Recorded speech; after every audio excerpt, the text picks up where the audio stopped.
Class 10 कैसे हैं आप सब? आई होप सब अच्छे हैं, मस्त हैं एंड सभी सेफ हैं गाइस। तो स्टार्ट करते हैं आज के सेशन को। सेशन बेटा जी काफी ज्यादा इंपॉर्टेंट रहने वाला है। क्यों रहने वाला है? क्योंकि आप में से बहुत सारे बच्चे ऐसे हैं जिन्होंने अभी तक कुछ नहीं पढ़ा है एंड सितंबर भी खत्म हो गया है, अक्टूबर भी स्टार्ट हो गया। अब आपके पास कितने महीने बचे हैं? अक्टूबर, नवंबर, दिसंबर एंड जनवरी। फैब में बोर्ड एग्जाम है तो जो 10-5 दिन आपको मिल रहा है उसको मत गिनो, उसमें आप रिवीजन कर लेना, ठीक है। और जनवरी को भी भूल जाओ क्योंकि जनवरी भी सिर्फ आपको रिवीजन करना है पूरे महीना। तो बचे कितने महीने? अक्टूबर, नवंबर, दिसंबर। सबसे पहले चीज, क्या 10th के सिलेबस को 3 महीने में कंप्लीट किया जा सकता है? अगर किसी ने बच्चे ने कुछ भी ना पढ़ा हो तो सबसे पहले चीज हाँ बिल्कुल किया जा सकता है।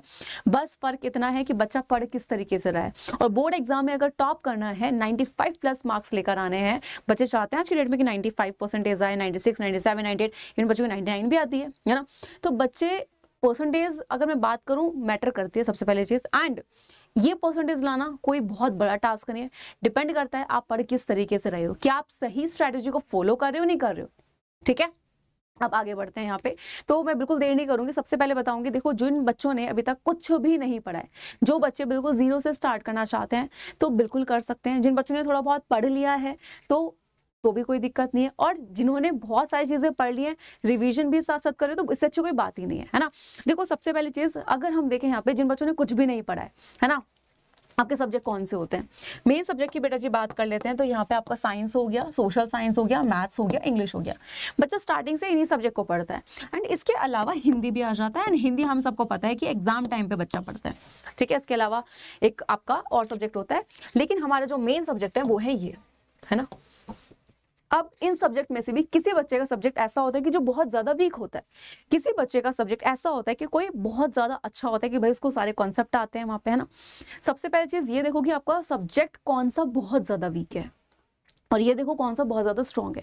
जो बहुत ज्यादा स्ट्रॉन्ग है उसको कम टाइम दो, ठीक है, 1 घंटा भी दोगे चलेगा। लेकिन बेटा जी यहाँ पे जो सब्जेक्ट बहुत ज्यादा वीक है, फॉर एग्जांपल आपने बोला कि मैम मैथ्स बहुत ज्यादा वीक है मेरा, तो बेटा मैथ्स को ज्यादा टाइम दो ताकि बोर्ड एग्जाम में दिक्कत ना आए। क्यों? क्योंकि आपको सारे सब्जेक्ट अभी रेडी करने होंगे, आपको नहीं पता कि बोर्ड एग्जाम में छुट्टी मिलेगी या नहीं मिलेगी, है ना। तो यहाँ पे सबसे पहले चीज ये देखो कि कौन सा सब्जेक्ट वीक है उसको ज्यादा टाइम दो, जो नहीं है वीक उसको आप कम टाइम दो। अब यहाँ पे अगर तुमने पढ़ रखा है, जो चैप्टर कर रखे हैं उनको हल्का सा रिविजन करते चलो। जो बिल्कुल नहीं पढ़े हैं बेटा, अब इस टाइम पे अगर आप मुझसे पूछोगे ना, मैं आपको सीधा बोलती हूँ यहाँ पे कि डेली पढ़ना है तुम्हें। ये नहीं करना कि भाई आज तो संडे हम नहीं पढ़ेंगे, अरे आज छुट्टी हम नहीं पढ़ेंगे, ये रीजन है नहीं। फेस्टिवल भी है, ठीक है, फेस्टिवल एंजॉय करना, बट जब जब पढ़ने का मौका मिले पढ़ लेना, ठीक है। अब आपके पास 2 पॉइंट है यहाँ पे, या तो आप सारे लेक्चर को देखो कि भाई L1 L2, लेकिन इतना टाइम आपके पास नहीं होगा कि भाई आप लेक्चर नंबर 1 लेक्चर नंबर 2 हर चैप्टर का देखो, है ना। तो यहाँ पे क्या करना पड़ेगा, अगर आप चाहते हो कि लेक्चर नंबर 1 लेक्चर नंबर 2 की फॉर्म में पढ़ना है तो डेली आपको कम से कम का ये मान लो कि 6, 7, 8 घंटे देने ही देने पढ़ाई को।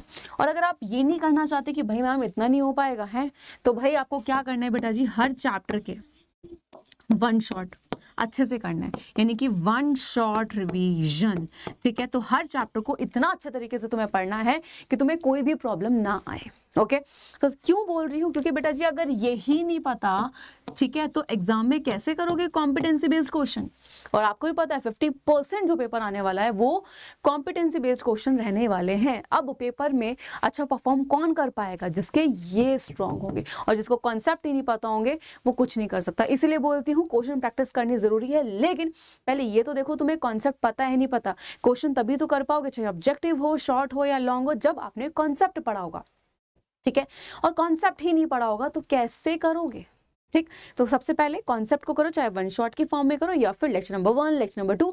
एटलीस्ट बेटा जी हर चैप्टर के लेक्चर को देखना है, कॉन्सेप्ट को समझना है क्या है क्या रहा है, तभी आप सारे क्वेश्चंस को एग्जाम में कर पाओगे, है ना। अब बच्चा यहाँ पे जो हमारे पास टाइम है, तो भाई टाइम क्या है आपके पास, देखो अक्टूबर है, फेस्टिवल भी है, नवंबर एंड दिसंबर।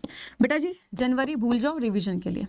यहाँ पे ये बच्चे मत सोच के बैठना, जो बच्चे सोचेंगे कि जनवरी में पढ़ेंगे तो बेटा जी फिर तो तुमने कर लिया टॉप, ठीक है।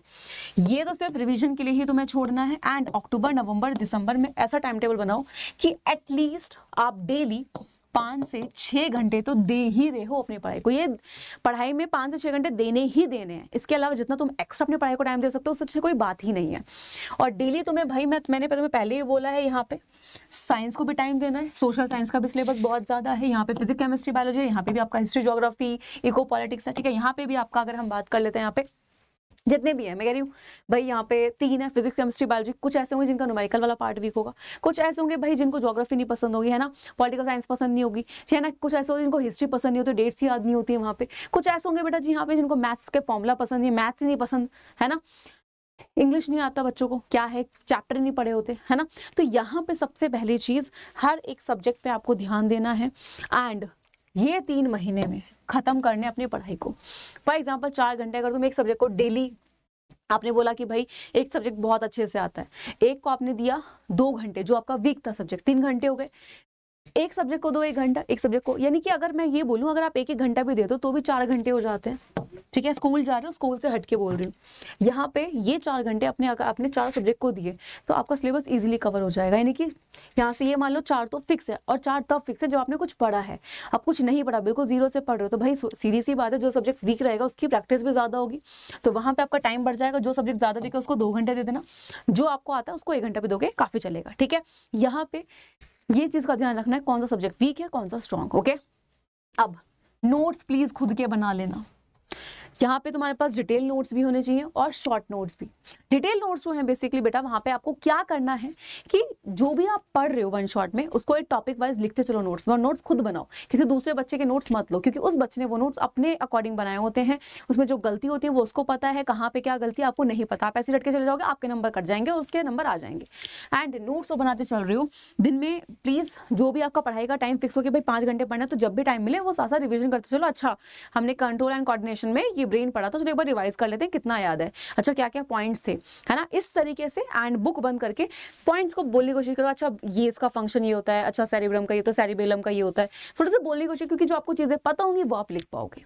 ठीक है, इन चीज़ों का प्लीज़ ध्यान रखना। एंड साथ ही साथ आपको बता देती हूँ, अगर आपने अभी तक कुछ भी नहीं पढ़ा है तो आप यहाँ पे बैच में जुड़ सकते हैं, और अभी जो बैच आप लेंगे, ठीक है, यानी कि 2 अक्टूबर तक, तो उस बैच में फॉर एग्जांपल आपने 12 महीने का बैच लिया तो उसमें 3 महीने आपको एक्स्ट्रा पढ़ाया जाएगा, यानी कि फ्री 3 मंथ्स एक्सटेंशन। ठीक है, जो भी आप बैच ले रहे हो उस पर। ओके, तो बहुत अच्छा टाइम है। एंड आपका चल रहा है ऑल स्टार्स बैच, ठीक है, टर्म 2 के लिए, जो कि 16 सितंबर से ऑलरेडी स्टार्ट हो गया है। एंड साथ ही साथ यहाँ पे आपको लाइव क्लासेस मिलेंगी, रिकॉर्डिंग मिलेंगी, उसकी डाउट क्लियरिंग सेशन होंगे, हर एक चीज की प्रैक्टिस करवाई जाएगी, क्वेश्चन प्रैक्टिस, प्लस साथ ही साथ यहाँ पे नोट्स भी आपको प्रोवाइड किए जाएंगे। ठीक है, तो जो भी बैच आप लेना चाहते हैं आप देख सकते हैं, उस बैच को आप ले सकते हैं यहाँ पे। ठीक है, एंड लेकिन एक चीज मत भूलना है, क्यों क्या नहीं भूलना है कि भाई अगर बैच लोगे अभी तो 3 महीने आपको एक्स्ट्रा पढ़ाया जाएगा, जो भी जितने भी मंथ का बैच लेते हो। ओके, एंड बोर्ड एग्जाम है अभी से, प्लीज मैं कह रही हूँ कि भूल जाओ जो चीज हुई, उनको याद रखोगे तो नहीं हो पाएंगी चीजें, लाइफ में आगे नहीं बढ़ पाओगे। अभी नहीं पढ़ा है कुछ, पढ़ना स्टार्ट करो, जिन्होंने पढ़ लिया बेटा साथ साथ रिविजन कर लो, और जनवरी में सिर्फ रिविजन करना है, क्योंकि रिविजन ऐसे काम करता है जैसे जब सब्जी में घी डालते हैं टेस्ट आता है, वैसे ही जो आपने पढ़ा हुआ है जब रिवीजन करते हो तो बोर्ड एग्जाम में आपको सारी चीजें आती हैं, है ना, तो कोई दिक्कत नहीं आती। तो कोई भी प्रॉब्लम है क्लास के बाद कमेंट करना, कुछ नहीं समझ आ रहा है, जो भी प्रॉब्लम प्लीज कमेंट करना।